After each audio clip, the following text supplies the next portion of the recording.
Thank you for joining us for another Hagley History Hangout. My name is Gregory Hargreaves, Assistant Director of the Center for the History of Business, Technology, and Society at the Hagley Museum and Library in Wilmington, Delaware.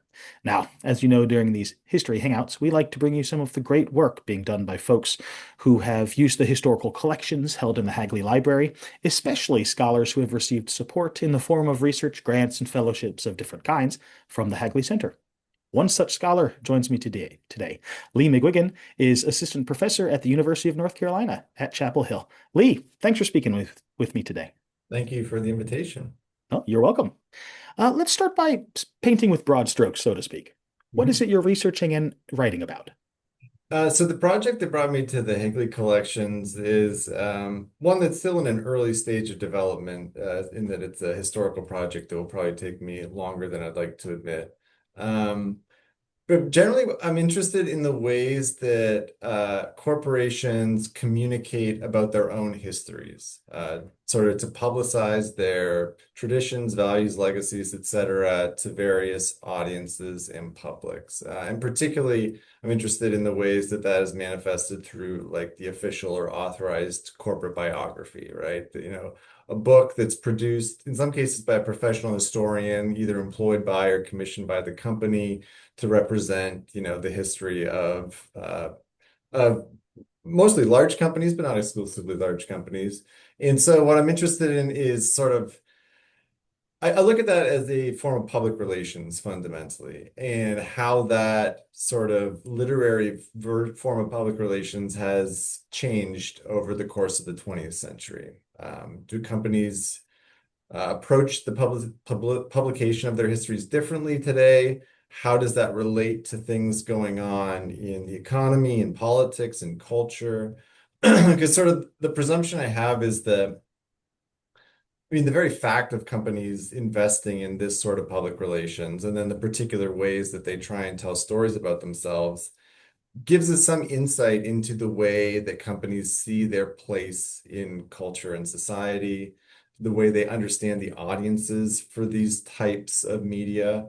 And I think also sort of how media cultures have changed in terms of like the significance of print media and of the humanities in general in our society.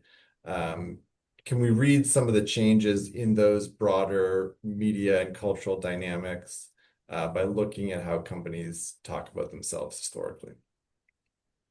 I wonder what drew your attention to this topic.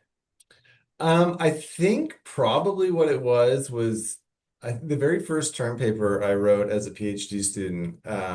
So I'm Canadian, and when everyone else went home for American Thanksgiving, I didn't. And so I was alone in Philadelphia working on this term paper about Procter and Gamble.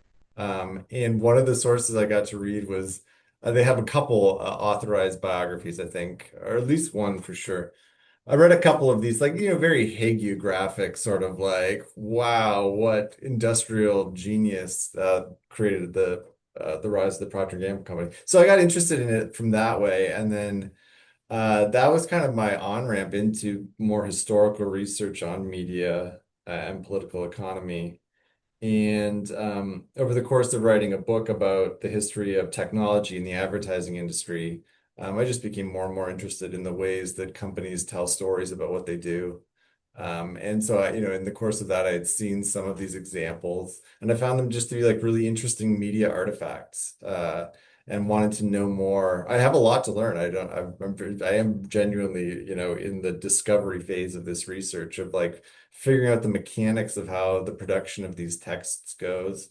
Um, so yeah, I guess I'm just fundamentally interested in how companies tell stories about what they do.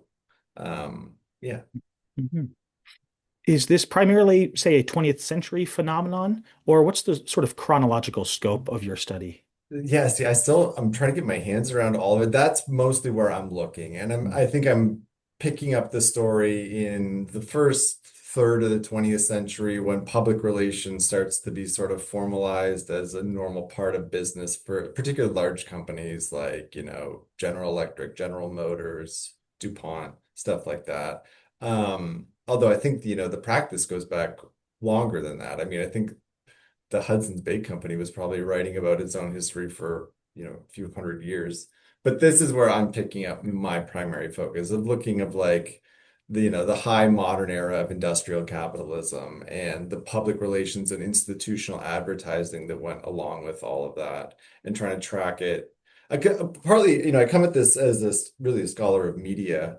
And so I'm most interested in companies that I could make some sort of comparisons to the large technology and media companies that dominate so much of our economy and, public sphere today.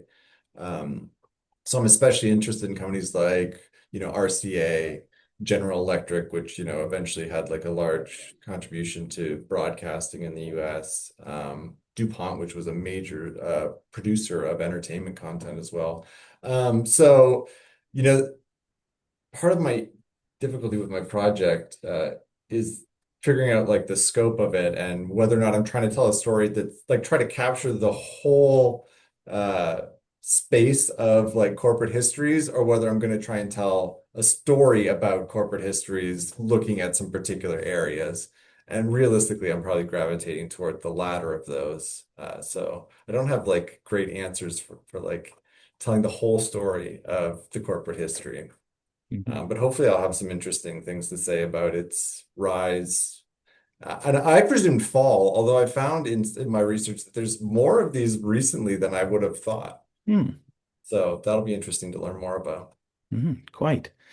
For example, as we get into the 21st century, corporate websites serve a very similar function, would you say?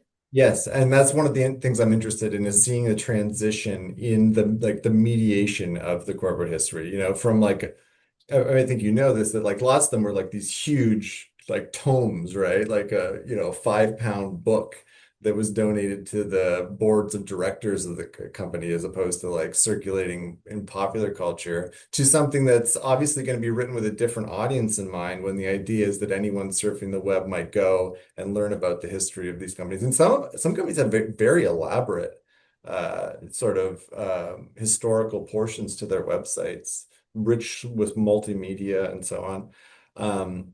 So, the ways that these stories in this form of public relations is moved from one media format to another is I think an interesting thing to look at. hmm Quite. For example, you mentioned how DuPont was responsible for creating entertainment content like the Cavalcade of America and whatnot, where Yes. they also inserted their own self-image into Right. these stories that they're telling. That's right. It's the history of America with DuPont playing, like an always supporting role. Precisely. Yeah. Yeah, how interesting. Yeah, as all sort of business historians and scholars of business in one way or another have to wrestle with these official corporate histories. They make up a very unavoidable part of the literature on these subjects. And I wonder, how do you go about reading these things critically? You mentioned, for example, hagiography, which is the biographical study or writing of saints' lives, which is meant to be celebratory. So how do you read it critically when you've got this context? Yeah, that's a great question. And it's something I'm still trying to figure out methodologically how I want to approach these as texts in terms of whether I'm coding for certain thematic elements or whether I'm going to first start by trying to the best I can, reconstruct their process of production in terms of like who is responsible, what sorts of priorities might have shaped it. And one of the things I was most interested in the collections at Hagley is that there are some archives that document the background of the production of some of these histories. Some of them have been explored by scholars as well, like the National Association of Manufacturers. There's a history about their history, which is one of the collections that's well documented. So yeah, I think this is one of the challenges of the project of trying to balance what's in the text itself, trying to think about the political and cultural context surrounding it, but also thinking about the particular motivations, limitations, priorities, what have you, of the specific companies. Mhm. Um, which, may be more or less in alignment with the mainstream of what people thought of like, how companies are positioning themselves, or may reflect something more idiosyncratic. Which is, I mean, I keep coming back to this, why the scoping of the project is so important for me to just try and get something manageable without, becoming totally too large for me to say anything interesting. So yeah, they're an interesting thing. I mean, I have similar experience. I've experienced with a similar sort of problem in that a lot of my research for the book I wrote about advertising technology drew on trade publications. So, magazines that do reportage on industries, right? Which are an outstanding sort of resource for reconstructing the sort of matters of concern that animated discourse within particular industries or sectors at a given time. But as people have written about, also reflect biases, right?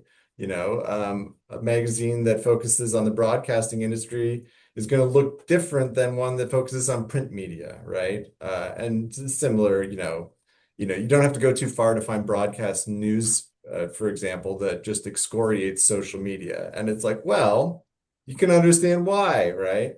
And so you always have to read sort of against the grain with that critical eye. And I think there's a similar thing at work when you're trying to make sense of these corporate history texts. The issue is that some of it's very dry. I remember when I first was brainstorming this project and I told a friend about it, and he said that sounds like you've set yourself the most boring task I can possibly imagine of just reading, a stack of corporate histories. Although I think there is, once you learn how to like hear the melody in them, there's something interesting and dramatic there too.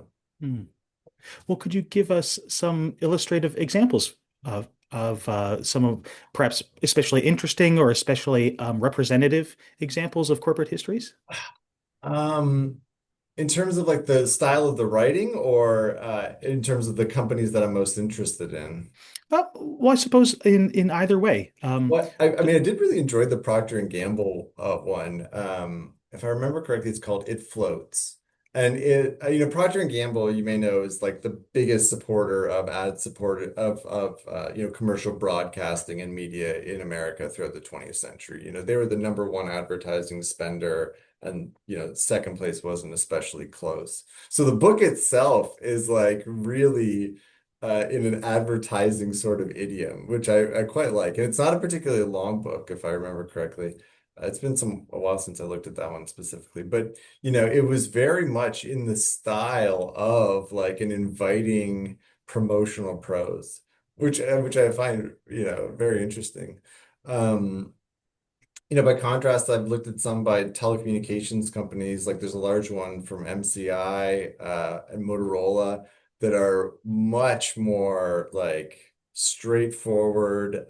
Let me tell you the story about our feats of engineering and business maneuvering that are not, but not in a colorful way, um, which is interesting. I think it re reflects in some way, or at least this is what I would conjecture, the ways that these companies see themselves and think about like what their brand is. Um, where I think, the gravity of technical accomplishment is an important element of how they want to project themselves. And so probably, I don't know this for sure. This is something I wish to look into more. Those sorts of priorities help to inform the style of writing of the corporate histories. Hmm. Um, but I don't know, I've got so much still to learn. Yeah. Sure. Now, what was it that put Hagley on your radar as an important stop for this project? It's a good question. I suppose, I've seen its materials cited in lots of books. Um, I went to the Business History Conference in 2023, at which time I learned that Hagley was getting the corporate archive of the BBDO advertising agency, which was very interesting to me and frustrating in a way because I had just written so much of the book I wrote about advertising technology looks at BBDO, which was sort of one of the pioneers in using these mathematical optimization models and computer automation. Um, which I had to do through mostly the trade press because I didn't have the benefit of the corporate archive. So when I was there in the spring, I did punish myself by like browsing through the BBDO stuff that was specifically related to the optimization model. Um, and which was a lot of fun. And also like, man, I wish I'd seen this before. So I guess I was also curious to look at that.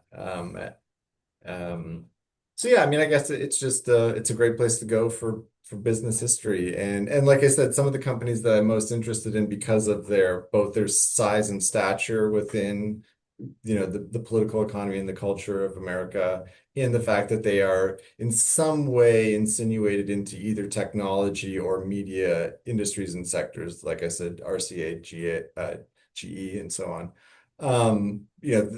Those companies have a lot of records at Hagley, so it seemed like a good place to go to look at sort of a cross section while I'm trying to get my bearings on the project to dabble in some of those companies.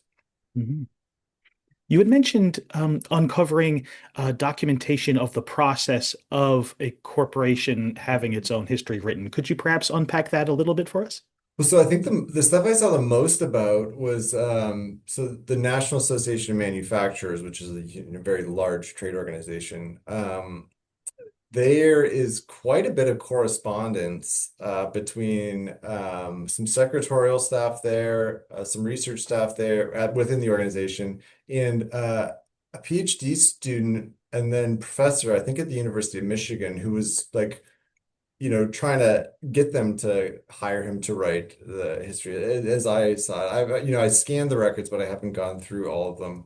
But it looks like it's a very interesting uh, archive in terms of like someone like narrating the process of approaching the writing of a history, which is really what I'm so interested in, is like thinking about this as a sort of cultural product that's shaped by a variety of pressures, limitations, ambitions, and so on, and can, produced by personnel who might have career goals in mind, for example, and who have like sometimes very like overt political opinions about how the history of companies should be represented.